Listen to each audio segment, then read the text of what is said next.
ظہر کی نماز کی اذان دینے لگے، اللہ کے نبی کا انتقال ہو چکا ہے۔ جب اشہد ان محمد پر پہنچے تو روتے روتے روتے آواز بند ہو گئی اور جلدی سے اذان پوری کر کے نیچے آئے، کہا آج کے بعد قسم اٹھاتا ہوں اذان نہیں دوں گا، میرا نبی نہیں ہے تو اذان بھی نہیں ہے۔ اور حضرت ابو بکر سے اجازت لے کر جب وہ خلیفہ بن گئے جہاد پہ چلے گئے، 6 مہینے تک آئے نہیں۔ لاکھوں صحابہ جہاد میں گئے، کسی کو میرے نبی خواب میں نہیں آئے، صرف بلال کو آئے۔ بلال یہ کیا بے وفائی، ہم سے ملنا ہی چھوڑ دیا، ہمارے پاس آنا ہی چھوڑ دیا۔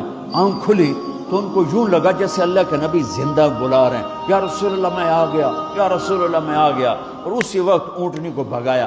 21 دن کا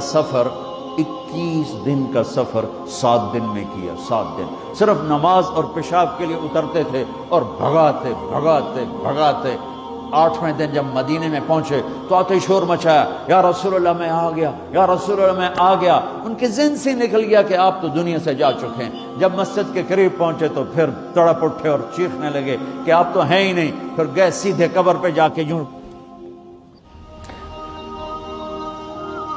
قبر کو لپٹ گئے، یا رسول اللہ میں تو آ گیا ہوں، آپ کہاں ہیں؟ یا رسول اللہ میں تو آ گیا ہوں، آپ کہاں ہیں؟ یا رسول اللہ میں تو آ گیا ہوں، آپ کہاں ہیں؟ بے قراری میں روئے جا رہے ہیں، میں تو آ گیا ہوں، آپ کہاں ہیں؟ میں تو آ گیا ہوں، آپ کہاں ہیں؟ ہے نماز کا وقت داخل ہو گیا۔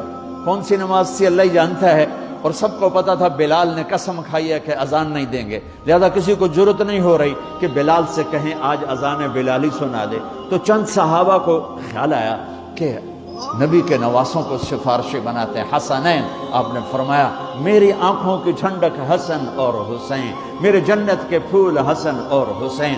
تو صحابہ آئے بچوں کے پاس، حسن حسین، کہ بچوں آج کسی کی نہیں چلے گی، تم بلال سے کہو اذان دے۔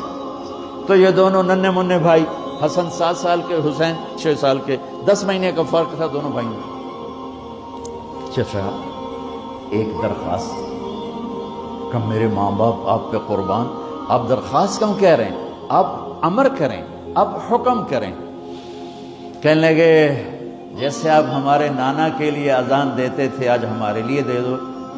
تو ایک دم وہ رونے لگے بلال، کہا ہے میرے بچوں، میں نے قسم اٹھائی تھی کہ میں اللہ کے نبی کے بعد کبھی اذان نہیں دوں گا، لیکن تم پہ تو ہزاروں قسمیں قربان ہیں، میں اپنی قسم توڑتا ہوں اور اذان دیتا ہوں۔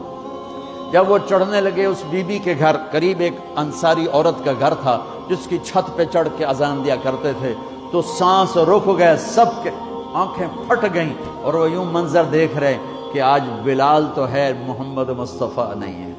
آج اذان بلالی تو ہوگی لیکن محمد مصطفیٰ کی جھلک نہ ہوگی۔ جب انہوں نے کانوں میں انگلیاں، جب انہوں نے اللہ اکبر کہا